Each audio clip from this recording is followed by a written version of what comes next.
You're listening to the Future of Convenience podcast, featuring senior retail executives and experts in the global convenience and mobility industry. Welcome to the Future of Convenience. I'm happy to be alongside my co-host, Dan Munford. Hey, Dan. Carolyn, always great to see you again. Always wonderful working with you. So today we're going to talk about how great people are the background to creating a great guest experience with two very special guests. Are you looking for a loyalty platform that drives real results? Liquid Barcodes is the leading loyalty and subscription platform for convenience retailers worldwide. Great convenience operators trust Liquid Barcodes to keep their customers coming back. Liquid Barcodes delivers the complete loyalty solution, making it easy to operate targeted and gamified loyalty programs with a fantastic user experience. Learn more at liquidbarcodes.com. So today we have two guests today, and I'll start by briefly introducing each, and then we'll jump right into our conversation. So first we have Greg Hull, who is the Managing Director for Retail and Hospitality at Attensi, and he has a long career in customer relations there. So hey, Greg, thanks for being with us. Hey, Carolyn, excited to be here. Also, we have Laura Varn, a noted HR speaker who has recently spoken at the NACS show back in October, where we were with Dan and I recording some podcasts. And previous to that, led the HR at Parkland Fuel Corporation. Hi, Laura. Thanks for being with us. Hello. Great to see you. Thank you. So I'll let both of you explain a little bit more why you're here and on this important topic. But in the meantime, I'll start with a thank you again. And so, Dan, I'll lead it over to you if you want to jump right in. Well, thanks, Carolyn. And I think really interesting and important topic that we're covering today. First of all, I have to say, Greg, it's lovely to see you again. I mean, I think the last time we spoke, it was after my kind of damaging experience by when I was taken on by one of your avatars, yeah, and shown up as a middle manager, I think is fair to say. And unfortunately, it was all on video, so everybody else saw that as well. But I thought that was absolutely fascinating. And you know, credit to where Attensi are going and what you're doing. I find you a fascinating business, and I know you're doing extremely well. So great that you can join us again today. And Laura, I mean, you did a very interesting presentation with Sheets at the NACS show, and I think the headline point there was growing skills to become the leaders of tomorrow, and I think it's such an important thing in our industry. So delighted to have the opportunity to dig into that a bit more with you today. And I guess the reason is, and if you look at all the work we've been doing over the last year around food convenience, I think it's particularly relevant to talk about this. Customer experience is the big differentiator, isn't it, in our industry? And it's getting more and more important to have that. It sets apart a great store from a good store, doesn't it? And I think we're on a journey, aren't we, in the industry? Stores, if you look back when we first started our careers, I mean, many of it, we've all been in the industry quite a long time. But if we look back to where convenience stores were then and where they are today, it's a big journey, isn't it? From relatively straightforward stores to very complicated food service destinations in many cases, and it's a difficult. I mean, it's a much more difficult, challenging environment, isn't it? To from an operations point of view. So perhaps Greg, I could just ask you about that and. What that context is like from a tender's point of view. Yeah, it's a fascinating time, I think, in C-stores right now. As Dan, we've talked about this before. I think that evolution that's occurring has been a very interesting one to watch for us from the sidelines. So we obviously come at it quite from a people perspective, delivering quite advanced training. Some of the avatars that you mentioned that tripped you up when you were speaking before. So we get to see really two aspects. Operationally, how these things have to evolve to meet those customer needs, but also it really comes down to the people. How do the people then in our businesses actually deliver the experience that a customer expects now when they walk into a C-store? And I think that's really the crux of it. And I think right now, customers expect more than they've ever expected in the world when they walk into, to be honest with you, any retail site and any hospitality site, but specifically in C-stores, it's gone from a transactional base to great, now I'm coming here to maybe do a bit of shopping, or maybe now I'm coming here to, interact in a very different way than we've done before. All that's done is elevate the expectation when someone walks in the door. And I think that's where we find it fascinating at the moment, is how do you meet that guest where they are when they walk in the door? Yeah, and I suppose, we had some Carolyn, we did some very interesting podcasts at the NAC show, didn't we? And we had one in particular with Rutters and with TXB talking about how they did food service. And one of the things, looking back to what they said then, was they were very confident about this factor, about the fact that their employees were doing a better job when customers walked in the store to many QSRs. They felt that was a point of difference that they developed. And yeah, and any comments on that, Laura? You know those brands. Yeah, absolutely. There's 152,000 C-stores in America. And when you think about the fact that half of the U.S. population visits one of them every single day, there is such a fabric of our lives. And the way that America eats and drinks has changed over the past 10 years. And so I think the way that America's expectations of customer service in C-stores has changed dramatically too. And what we've seen over the past 10 years, at least, has been this real quiet evolution of these mom and pop stores to a real formidable force. And people expect to be treated the way that they would be treated when they go into a Ritz or a Nordstrom's. And so, the Rutters and Wawas and Sheets of the world are really doing that well, and those are going to be the brands that win, that really nail customer service well at these higher expectations that Americans have. I was struck by the confidence that those businesses had about their ability to compete with the QSRs in that respect. And do you get a sense, Laura, of that confidence being out there? In other words, this is something that can be done. It is possible to deliver that superior standard. Absolutely. Of they are doing it. There are others that are doing it because I think they have capitalized on where this industry is. It has come into its own, and the future is going to belong to those that really understand how important it is to invest in their people and how, in turn, that will create experiences for customers. So I am absolutely confident. I think the expectations for employees and for customers has changed so much, and those brands and others are doing it and will continue to excel. Just because I'm excited about this topic, I'm not going to quite let that point go yet. I mean, the one other thing that I've heard is that, I mean, if you look at the US market and the big success stories like Wawa and Sheetz and Quick Trip, and those, I think super regionals, I think is the phrase that's often used about those businesses. In other words, they started off in single states and then they've grown into multiple states and multiple regions in many cases. Look at Wawa down in Florida as well, obviously over many years now.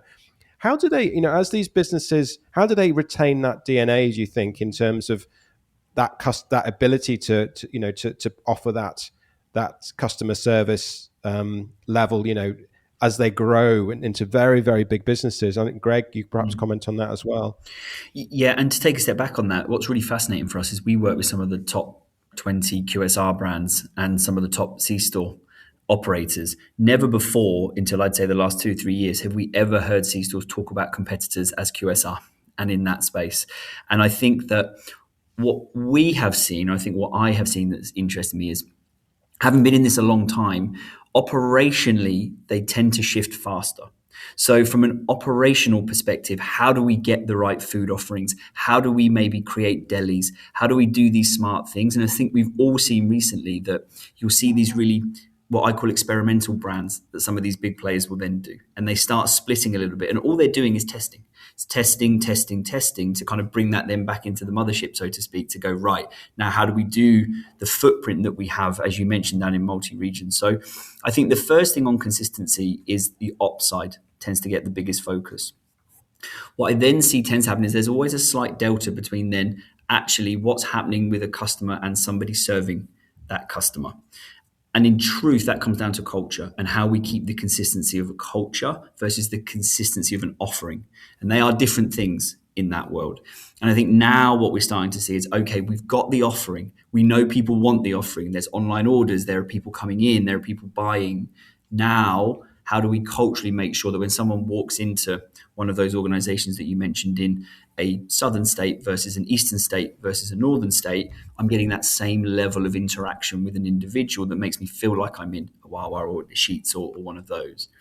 And I think now that's for us where they're starting to drive that consistency in a 360 fashion. So Laura, I mean, building off of that, Greg, I mean, Laura, you worked with a very large company that spanned many regions. But just that and everything else, how do you do that consistency across all that? And you're right, southern state versus northern state, very different approach to just even greeting a customer, for sure, I would imagine. But in terms of that, but then you have so many facets within a convenience store. That's hard. That's what's harder than QSR, you not to belittle it, but you pretty much give food, done, clean up, things like that. Now you get convenience stores, you've got front of house, back of house, you've got gas, you've got who knows what else happening out front, as well as food service, and some retailers are seemingly getting more and more specialized. You work in the food area, you work here, but there's still a lot of, the mom and pop and even mid-size operators that person does everything, especially in the later night shifts. So what's your perspective on that? How do you, I'm not exactly sure what I'm going to ask, because there's so many different ways you can answer that. And we could probably do the entire 30 minutes on that alone. But what would be some advice on how to deliver that kind of culture in a simplistic term, I guess? It all comes down to that frontline supervisor or the store manager. I think that is where the rubber meets the road, because if you invest in your front store leadership, they in turn are going to really help get great talent. They're going to help retain that talent. And I believe the elevated focus now and in the future is going to be for those store managers to really train on culture and continuous learning. In the past, it was much more tactical. Here's how to empty the trash. Here's how to run the till. That has evolved. And those that really do it well understand they've got to show that they care about people. They have to do it continuously. And they have to really help this new generation continuously learn. I mean, Gen Zs are 25% of the workforce now. They need to see growth that's visible and meaningful. And no matter if you have a small operation or something large, I think those that can really focus in on helping those store managers train and coach are the ones that really do quite well in our top differentiators. Oh, yeah. And I mean, I guess that's, while they need to see growth, rewarding even in the smallest form for especially those younger generations is probably pretty important, right? I couldn't agree more. They really value flexibility. They want to know what their path looks like. And I think those brands that can really show what that path looks like. I mean, C-stores used to be considered very transitional. You work during college breaks or you work when you get out of high school. It is a very formidable career now, and it can take you very far. And so to me, it's a mind shift change as well. And I think if we can elevate that mind shift with how we train and coach new hires, I mean, there's a really strong pathway to leadership. Oh, yeah. Yeah, definitely. And I you see that on some, like, just even basically perusing of websites. And I'm on the not necessarily retail side, but I look at a lot of retailer websites when I'm doing kind of other things. And, those that are, here's this, that's like the first thing you can sometimes go to on some of these sites is here's how your path to growth is. Here's how to build a career. Here's that. And so they're listening. That's a plus. The retailers are listening to the things that we're saying. So I think we just keep like pushing that, and we'll just get everybody just up in the competition for sure. Well, I guess really interesting hearing what you're saying, guys, on this. But I guess if this was easy, everyone would have great standards, wouldn't they, in every convenience store? And that's not the case. It does vary, doesn't it? So what are the mechanics to success here, Greg? In terms of, what's the... And I know a lot of what you're doing with Circle K, for instance, in Europe and some of the technology which is being applied to this, which I'd say is pretty important. But tell us what the mechanics for success are as far as creating that culture. And that is the biggest difference that I see between QSR and C-stores right now is the training programs that are built. And especially with the organizations we work with is they start from a base of confidence and mastery, not knowledge. And I think there is a difference in that. So what happens, as Laura was saying spot on before, is very transactional before. When I work in a C-store, I just have to know a few things and I'm kind of pressing buttons and I'm not trying to be derogatory on that, but that was how people were trained. What do I need to know to do this job? Not how do I apply that knowledge effectively to actually deliver that experience. That's the difference between those two industries at the moment. And it really does come down to build training programs around confidence and mastery, which is how are we allowing people to know what they need to know at the times they need to know it? But most importantly, giving them the opportunity to apply that knowledge effectively. Because that's what's happening when you deal with a customer now who has expectations. Knowing something is not enough anymore. How do I create behavioral change within my employees so that they feel confident to be able to deliver that?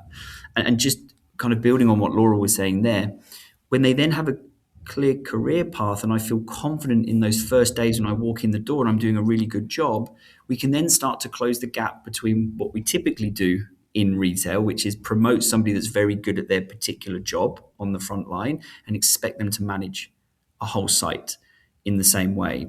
And there's a gap there, I think. And that's, again, how you have to build those training programs to how do I have difficult conversations? How do I actually now coach for performance? I believe that's where C-stores now can really begin to elevate and compete effectively with a customer that would go into either a Panera tomorrow, as an example, or walk into a Sheetz to get food. So, Greg, I guess that brings me to another question. I'm kind of pivoting, but it's let's get them in the door. Now, how do we keep them from leaving that door? We don't want them to leave. We want to reduce churn. We don't want to spend all that time, money, effort training someone great and then they quit in like a week, a month, a year, anything like that.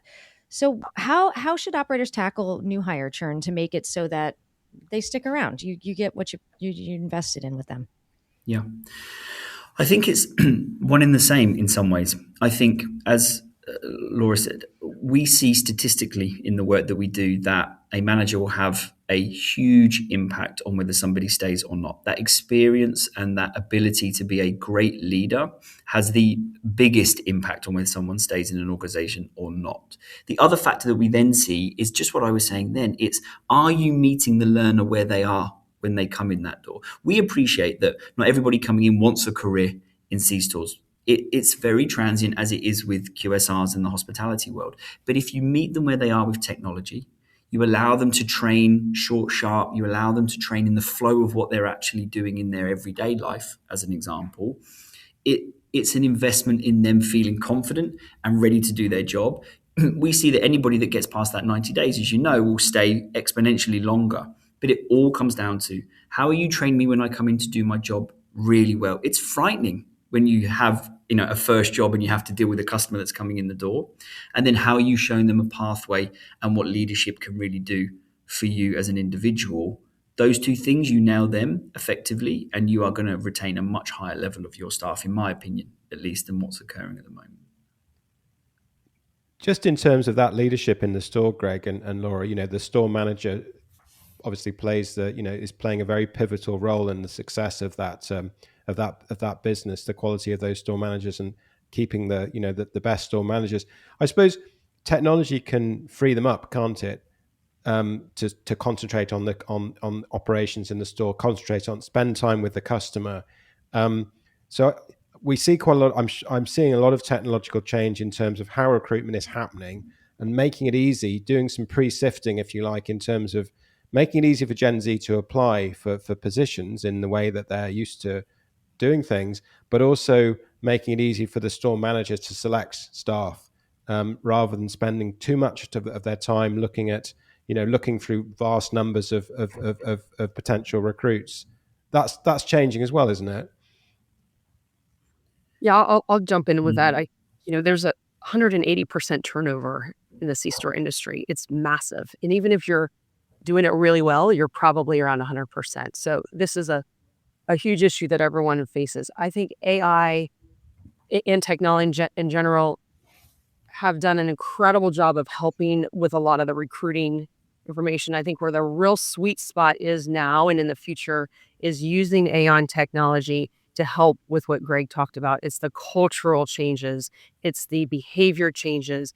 It's getting your employees to understand how to interact with customers with the right tone and the tenor that you want to have that customer experience.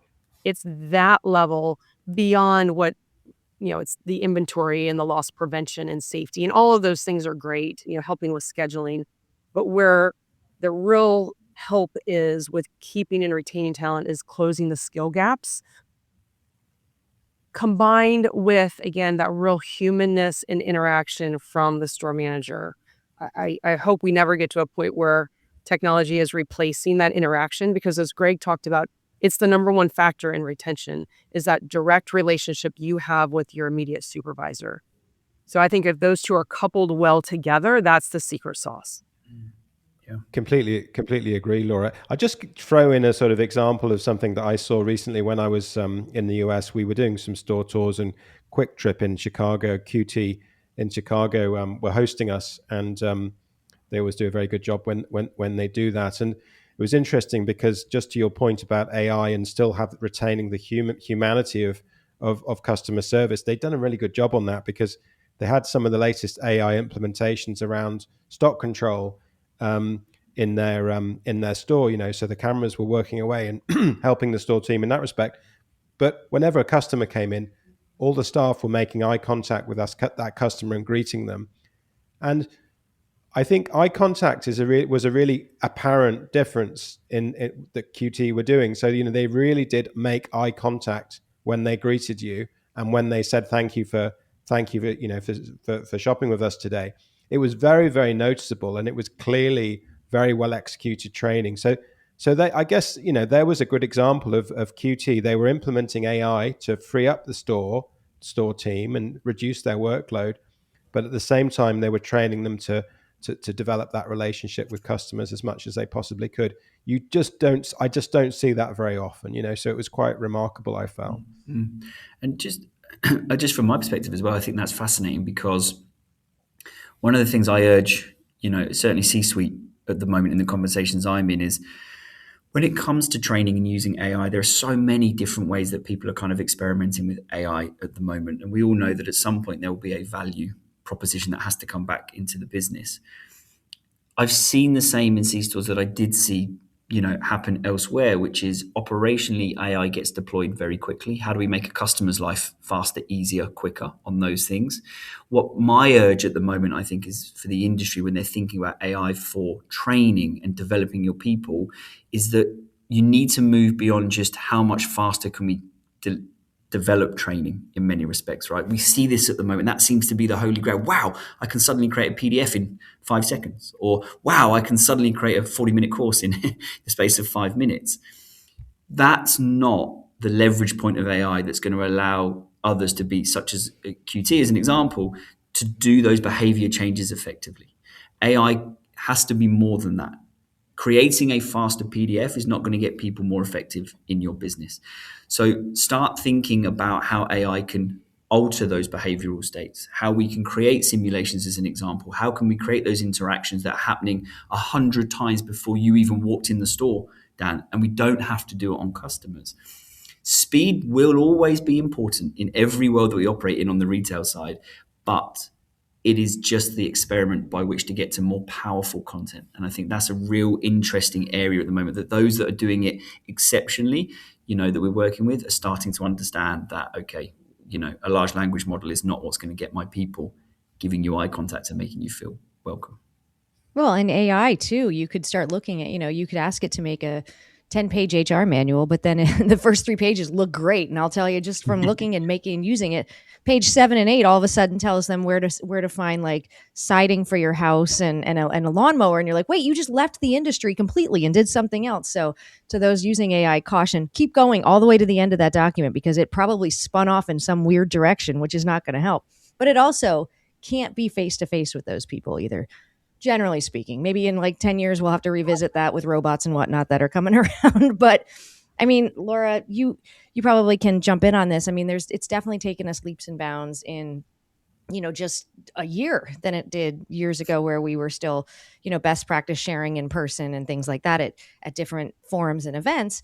Now you can get a lot of that just in front of your computer, typing into ChatGPT, make me this, but it's still missing that people connection. And honestly, I don't know that it'll ever replace that. And to Greg's point, I ask your opinion on that as well. Yeah, I certainly hope it never does. AI is a tool, a very effective tool. And when best used, it helps elevate humans, not replacing them, not substituting for leadership or anything like that. So I think as a leader, your number one job is to develop your people. And when it really comes down to it, the C-store industry serves others. And I don't think there's anything better we can do than really invest in our people and really help develop them, because they are the next generation of leadership. And when they do well, customers do well, and it just continues to go on and on from there. But it is that sweet combination of humanness, leadership engagement, development, continuous development of people, using technology as a tool that will really continue to help the C-stores evolve. And I think it's a very bright future. Well, I couldn't sum it up better than that, Carolyn, as Laura and Greg have done. So I suppose just going back to your presentation at the NAC show with Sheets, Laura, growing skills to become the leaders of tomorrow. This is the future for the convenience store industry. And as long as the investment and the focus is there, we should have some confidence, shouldn't we, that we're going to do very well. I would hope so. I think the challenge with C-stores is there's so many priorities, right? There's so many operational, safety, and customer issues. I think those that will continue to succeed are those that really focus on their people first, because from that, all else flows well. Mm. And I would kind of echo that and say those that I think will win in this space, if you will, and succeed, will not only focus on their people, but they will fully commit to that's what the customer now wants. And that is where everything has gone. Well, I don't think I could have even wrapped that up any better, but I do want to make sure that everybody can find you guys. So, Laura, let me start with you. You speak at the NAC. You spoke at the NAC show, and hopefully we'll continue to see you with those kind of. Where can we find you? Where can people learn more, or see you again, or hear from you? Oh, sure. I've got a website. It's lauravarn.com. Well, that's easy to remember. That's probably the easiest way to have people reach me. Perfect. We'll put that in the show notes too. And Greg, what about you? How can people learn more about you and your tool? Yeah, it's probably, again, website. We have Attensi.com is the website to go to. You'll see a lot of the technologies that we deploy for operators and people there. Or anyone can feel free to just reach out to me personally. Very cool. Well, this has been a fascinating conversation, and one takeaway: AI is not going to take over the world. People are important. So, thank you for listening to us, people, as we speak through this. We are live and in our own places. So we are people. So AI, stay away. Otherwise, you're not going to get great little nuggets like this from us. So, thank you, Laura, Greg, also Dan. Thank you for joining us today. And listeners, thank you so much for listening. And if you haven't already, take a moment and hit that subscribe button right there on your podcast player so you can get the latest and greatest episodes as they drop. And if you'd be so kind, go ahead and tap that 5th star on the 5-star rating and give us some love in the review area too. Last but not least, again, thank you so much. Take care of yourselves, and thank you all for listening to The Future of Convenience. Thank you for listening to the Future of Convenience podcast, produced by Dan Munford, Nick Scherzer, Jenna Ferguson, and Lorraine Evans. It is produced and edited and mixed by Carolyn Schnare, and music is provided by Jukebox Music. Learn more at globalconvenience.com.